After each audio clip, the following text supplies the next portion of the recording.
여러분 안녕하십니까. TV 비판과 대한 정치 토크 종횡무진 코너입니다. 오늘은 문재인 정권 몰락이 시작됐다, 이런 주제로 말씀을 나눌까 합니다. 오늘 이용구 총장님, 그 다음에 서 교수님 오셨습니다. 고맙습니다. 네, 안녕하세요. 우선 그동안에 말이죠, 조국은 안 된다, 이런 여론이 굉장히 이제 많지 않았습니까? 그렇죠.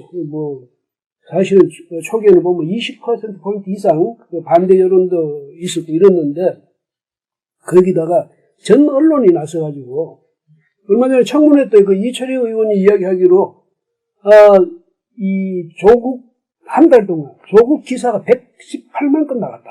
거기에 비해서 최순실 기사는 24만 건.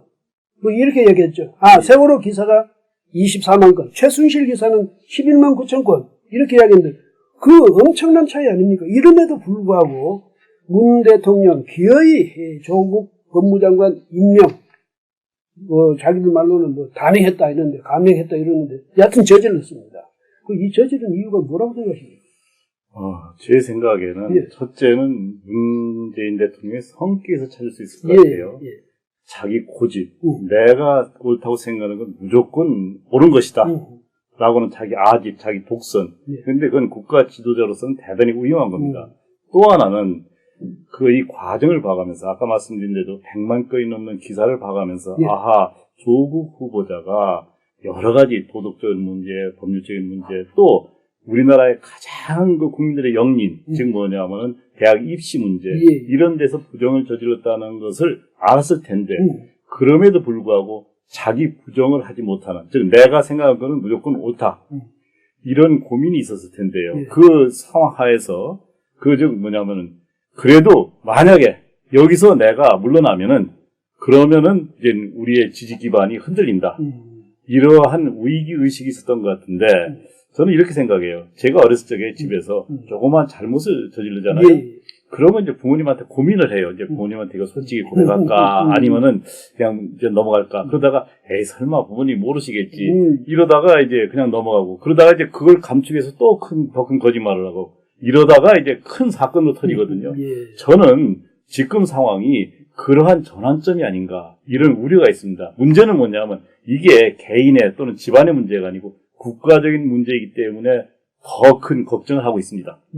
서 교수님은 문 대통령이 저렇게 무리를 하는 배경이 어떤 거라고 생각하십니까? 저도 대부분의 국민들이 근본적인 이유에 대해서 굉장히 의아해하고 있습니다. 왜 저렇게 국민들이 반대하고, 또 사실상 이제 부인이 지금 기소돼 있는 상황이고, 본인도 조금 있으면은 검찰의 조사를 받을 수 있는 혐의 예정자인데, 이런 사람을 법무부 장관에 끝까지 고집하는 이유가 과연 뭐냐? 과연 문재인 대통령 개인적인 성격 탓인 고집 때문에 그러냐? 아니면 문재인 대통령이 스스로 결정하지 못하는 누가 뒤에서 조종을 하고 있는 것 아니냐? 이런 것까지 국민들이 걱정하고 있는 거거든요. 사실 아까 우리 총장님 말씀하셨지만, 이 대한민국은 문재인 대통령의 나라도 아니고 조국 법무부 장관의 나라도 아닙니다. 국민의 나라입니다. 그러면 국민이 반대하고 싫어하면은 그거는 임명을 하지 말아야 되고, 국민이 찬성하고 지지하면은 임명을 해야 되는 것 아닙니까? 이게 기본적인 민주주의의 원리입니다. 그리고 본인 딸 문제, 또 부인 문제, 동생 문제, 전 재수씨 문제, 또 오촌 조카 문제 등등 해서 재산 문제, 논문 유죄에서 취소된 문제, 또 입학의 입시 부족 문제, 온갖 지금은 이제 의혹을 넘어서서 거의 확실화되고 있는 것들이 많은데, 이런 문제가 있음에도 법을 주장하고 관장하고 집행해야 할 법무부 장관에 임명한다는 것은 문재인 대통령이 오기 하나로 국민을 무시하는 것밖에라고 볼 수 없습니다. 민주정치는 사실 또 여론정치다, 이런 측면도 있지 않습니까? 그런데 여론이라 해서 무조건 여론을 받아들여야 되는데, 이건 아니겠지만은, 국민적 상식으로서 볼 때 이것은 정말 국민의 여론이다. 이건 받아들여야 되거든요. 그런데 이번에요. 청문 보고서가 이제 그 장관급 7명 중에, 장관 7명 중에 청문 보고서가 채택 안 된 경우가 6명. 6명이죠. 딱 한 사람만 됐는데, 그건 문 대통령도 잘 알고, 자기가 오늘 그 대국민 메시지에서도 그 말을 분명히 했거든요. 예. 그러면서도 지금 임명하면서, 그러면 저 청문회라는 것은, 국회 인사청문회라는 것은 별 의미가 없다는 얘기입니까? 그게 의미가 없다는 것을 이번에 보여주고 있는데요. 왜냐하면은 청문회를 준비하는 과정에서 자료 제출이라든가 또는 증인 채택 이런 문제에 있어서 여야가 합의를 해야 되고 예. 또 이제 그 청문회에 나온 그런 후보자가 제출을 안 하면은 그러면 그 몇 시간 동안 거기서 서로 간에 고성 오가고 하다가 그로 끝나거든요. 예. 즉 뭐냐면 이번에 청문회를 우여곡절 끝에 했습니다만은 청문회를 통해서 밝혀진 게 아무것도 없어요. 예. 오히려 검찰 수사를 통해서 하나하나 밝혀지고 있거든요. 예. 그런데 이런 과정을 봐가면서 또 청문회를 거치지 않고 청문 보고서 없이 임명한 사람이 이번에 6명 포함해서 문재인 정권 2년여 지나는 사이에 지금 22명이 됐습니다. 맞습니다. 예. 청문회를 왜 하는지 모르겠어요. 예. 그러니까 이 청문회를 문 대통령도 자기 메시지에다 뭐라고 했냐면, 이 대통령에게 임명권이 있는 각 부처 장관과 장관급 인사에 대해 국회의 인사청문회 절차를 거치도록 한 취지는 청와대의 자체 인사검증만으로 충분하지 않을 수 있으므로 국회와 함께 한 번 더 살펴봄으로써 더 좋은 인재를 발탁하기 위한 것이다. 이렇게 해놨잖아요. 예, 그 취지와 목적은 맞죠. 그러면 자기도 뻔히 이 취지와 목적을 뻔히 아는 사람이, 그런데 청와대 우리가 다 이미 검증 끝났어. 그러니까 뭐 국회는 뭐 검증하든 말든 우리 별로 나는 그런 거 개의치 않아. 이런 말입니까? 그동안 문재인 정부가 이제 여러 장관들 임명하면서 그 국회 청문회를 거쳐왔는데 예. 사실 자체 검증 부실 논란이 많았습니다. 예. 그 당사자가 오늘 임명된 조국 전 민정수석이었거든요. 그렇죠.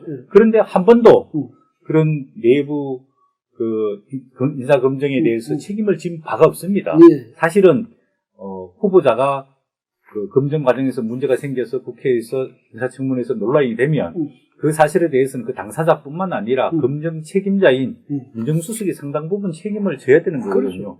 특히 이번에 조국 법무부 장관 그 지명 후에 나온 걸 보면은 사실상 청와대에서 아무런 인사 검증을 하지 않았다는 게 입증된 것 아닙니까? 그렇죠. 그래놓고 이 인사 검증 문제 국회에서 이제 어쨌든 간에 또 언론에서 밝혀진 문제가 드러나게 되면 청와대 인사 검증 시스템에 문제가 있구나. 이걸 바꿔야 되겠다. 그리고 그 책임자 문제가 있구나. 그리고 여러 가지 이제 사실 의혹 관계가 많이 드러나고 있는데 이런 것들이 드러나면은 스스로 대통령이 내가 지명 과정 또 인사 검증 과정에서 문제가 있었구나라고 지명을 처리하는 게 국민과 언론에 대한 도리 아닙니까? 예, 그런데 그러니까 이번에 사실 조국 이 장관, 이제 장관이 됐으니까 조국 장관에 대한 인사검증은 할 틈이 없었던 것 같아요. 왜냐하면 신임 민정수석이 맡기 이전에 이미 결정이 됐을 거거든. 누구 할 것이다. 그러면 그때 당시에 검증 책임자가 자신 아닙니까? 그 자기 검증 자기가 안 했다는 얘기지. 그리고 대통령도 어래 조국이는 이제 장관 내가 시켜줄 거야 이렇게 작심을 했으니까 필요 없는지 모르지만 국가 인사를 이런 식으로 장난처럼 이렇게 해서는 안 되죠. 그런데 또 지금 하나가 말이죠. 뭐냐면 오늘 메시지에서 뭐라고 했냐면 특히 개혁성이 강한 인사일수록 인사청문 과정에서 어려움을 겪고 있습니다. 그러면 그 개혁성이라는 게 누가 판단하는 겁니까? 그 말씀 보면서 절망감을 느꼈습니다. 자, 개혁이라는 게 뭐죠? 개혁이라는 것은 올바르지 못한 것을 하나하나 고쳐서 미래에 좀 더 공정한 나은 사회를 만드는 것이 개혁이거든요. 그런데 지금 지금 이 장관이 됐죠. 법무부 장관입니다. 그것도 법무부 장관의 과거 행태를 보았을 때 이 사람 자체가 개혁의 대상입니다. 그런 사람이 무슨 낯으로 국가 개혁을 하겠다고 나선 지금 도저히 이해가 안 되면서 또 하나는 이렇게 자기 본인이 어느 정도 연관되어 있습니다. 되는지는 이제 법을 통해서 수사를 통해서 밝혀지겠습니다만 현재 드러난 것만 해도 부인과 자녀들의 여러 가지 불법, 탈법 이러한 그 부정행위에 연루된 것이 이제 하나 밝혀지고 있는데 예. 이런 상황에서 법무부 장관이 돼가지고 누구를 개혁하겠다는 건지 도저히 저는 이해를 할 수가 없습니다. 예, 그러면 서 교수님이 생각하실 때 문 대통령이 말한 개혁이란 뭡니까? 그게 사회 통념이고 뭐고 말이죠. 어? 그 사회적인 도덕률이라든지 무슨 도덕성 또 정의감 이런 거 사회 통념적으로 말하는 그런 거하고는 전혀 상관없이 자기 나름대로 기준이 있으니까 이 기준이 바로 이것이 개혁이다. 이런 굉장히 이번에 보면 좁고 좀 잦은 인수격이라고 보여집니다. 예를 들어서 조국 장관이 대학 교수였을 때라든지 또 참여연대에서 개혁센터장을 맡고 있을 때 했던 말과 행동, 그거는 자체는 개혁적이라고 볼 수 있습니다. 물론 그 과정에서도 이면적으로는 자기의 이권과 실속, 사적인 이해관계를 챙긴 것이 드러났는데 이제는 개인이 아니고 공적인 자리 아닙니까? 그리고 그것도 국무위원이자 법무부 장관이면은 법무부 장관에 걸맞는 도덕성을 가져야지 개혁을 추진할 수가 있는 거거든요. 지금 이제 문재인 정부 들어와서 사법개혁에서 공수처 설립과 그다음 검찰과 경찰 수사권, 기소권 분리 문제 이런 것들이 가장 큰 개혁 과제라고 이야기를 하고 있는데 그거를 추진을 하려고 해도 전문적인 지식이 중요한 게 아니라 그것을 추진할 수 있는 도덕성이 있어야 되는 거거든요. 그런데 그 도덕성 없는 사람이 장관에 대해서 개혁을 하겠다. 그러면 솔직히 말하면 국민들은 지나가면서 다 웃을 일입니다. 근데 북한에서 전부 뭐라고 그랬습니까? 삶은 소대가리가 웃을 일이라고 하는데 이거야말로. 근데 제가 또 지금 참 한심스러운 것은 대통령이 이래놓고 뭐라 하냐면 국회 인사청문 절차가 제도의 취지대로 운영되지 않고 있고 국민 통합과 좋은 인재 발탁에는 큰 어려움이 되고 있다. 그건 내 잘못이 아니에요. 누구 잘못? 조국이 잘못 아니야. 누구 잘못이에요? 제도가 잘못됐다는 거 아니에요? 어? 이런 말이 입에서 나와도 됩니까 이게?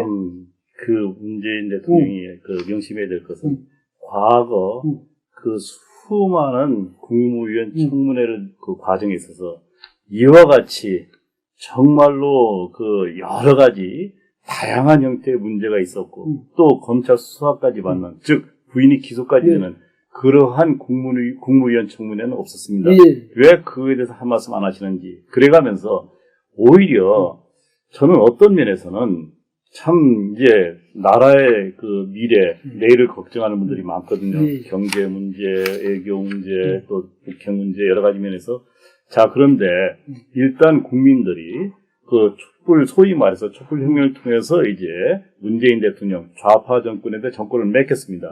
맡겼는데 이분들이 조국 이번 법무부 장관의 과거 발언에서 보듯이 상당히 올바른 그 말을 했어요. 우리 국가 나아갈 방향에 대해서 무엇이 옳은 길인지.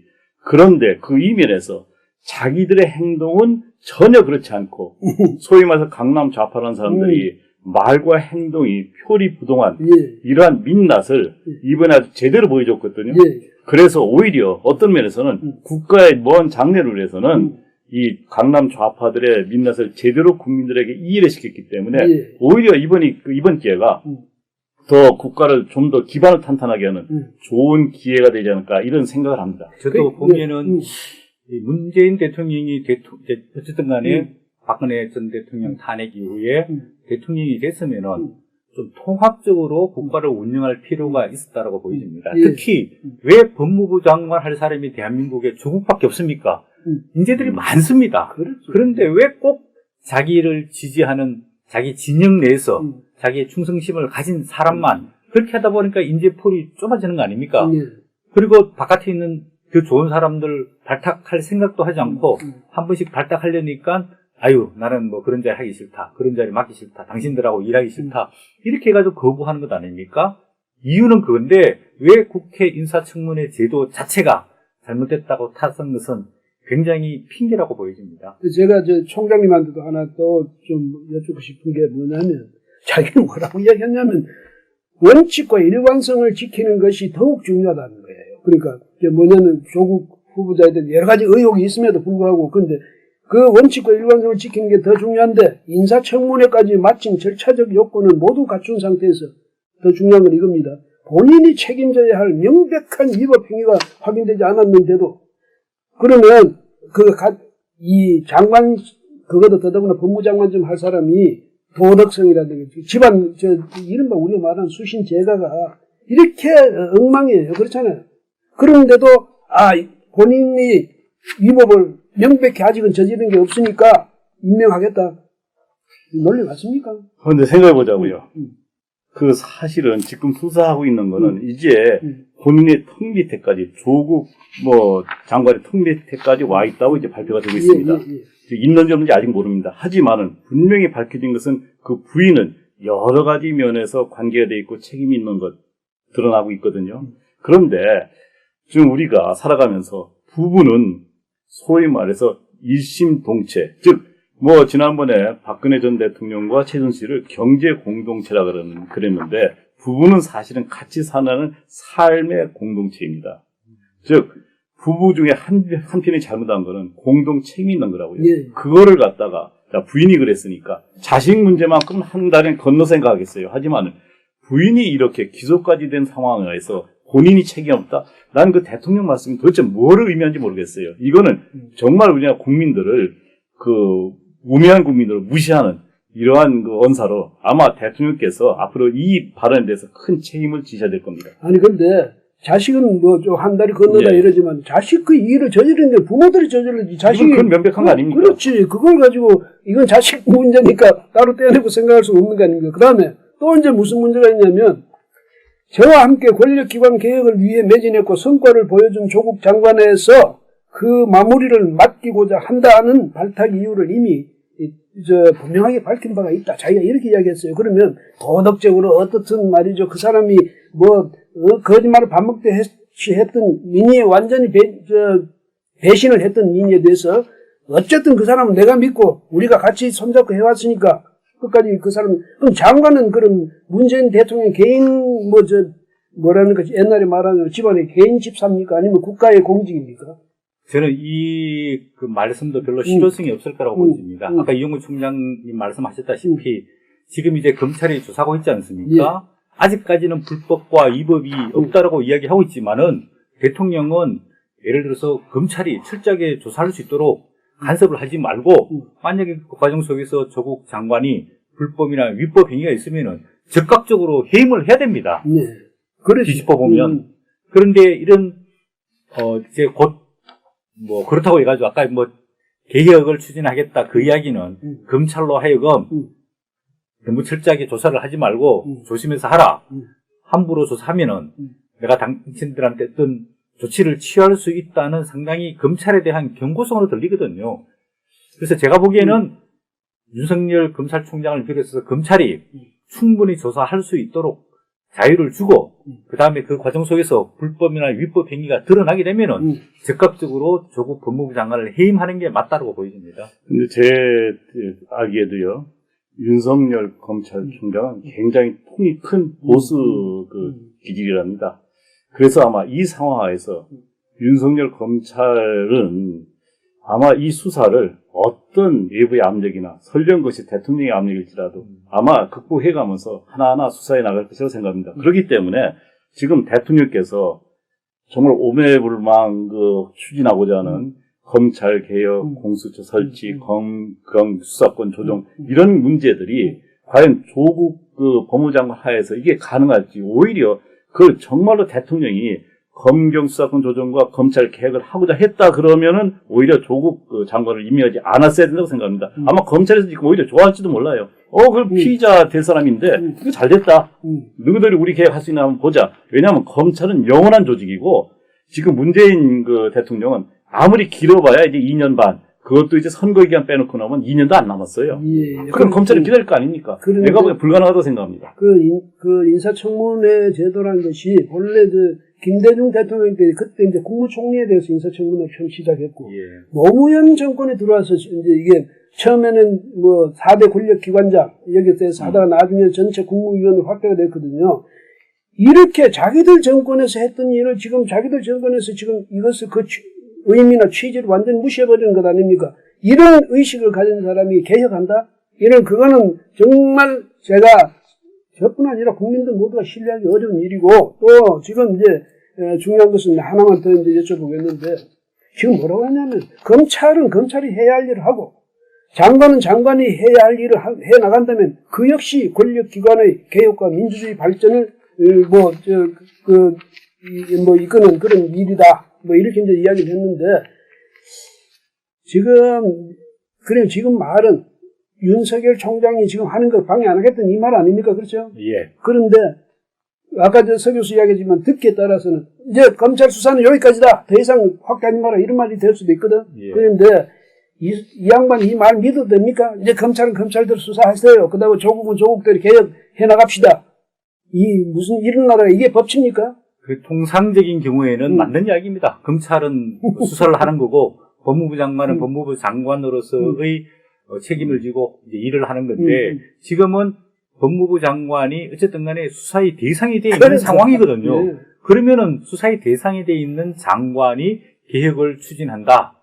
그러면은 그 추진을 누가 뒷받침할 거며 그 추진 대상이 되는 검찰과 경찰은 어떻게 받아들일 거며 그거를 또 지켜보고 있는 국민은 이게 국가기관인 법무부 장관과 검찰총장이 대립하고 활동하고 또 청와대가 개입해가지고 수사 가이드라인을 제시하고 이래 되면은 국정 자체가 굉장히 혼란해질 가능성이 많습니다. 예. 왜 이런 상황을 문재인 대통령이 자초하는지 국민들은 상당히 불안하고 걱정이 되는 겁니다. 예, 그러면 이제 시간도 다 됐고 해서 총장님이 이 마무리 삼아서 문재인 대통령하고 그 정부에 한마디 좀 하시죠. 문재인 대통령께서는 이번에 정말로 해서는 안 될 결정을 하셨습니다. 많은 국민들이 검찰 개혁해야 된다. 국민의 검찰로 다시 태어나야 된다. 이리 생각하고 있습니다. 하지만은 이번에 조국 법무부 장관을 임명함으로 해서 그것에 대한 기대를 대부분의 많은 국민들이 아마 접을 겁니다. 정말로 대통령께서 그 검찰이라든가 그 공수처 설치 이런 개혁을 하고자 한다면은 지금이라도 조국 장관을 철회는 이제는 안 되고 이제는 그만두도록 하고 이제 새로운 그러한 그 후보자를 찾기를 바랍니다. 그러니까 사실은 그 말씀 맞네. 뭐냐면 어차피 임명을 해버렸으니까 이제 조국 네. 수석이 장관이 이제 됐으니까 자기 나름대로 명예 회복됐다 이러고 자기가 사퇴하면 되겠네요. 그렇죠? 사퇴하면 되죠. 예. 네. 오늘은 여기까지 말씀을 드리고요. 또 이제 이 기회를 앞으로 또 가져야죠. 예. 오늘은 여기까지 하겠습니다. 고맙습니다. 예.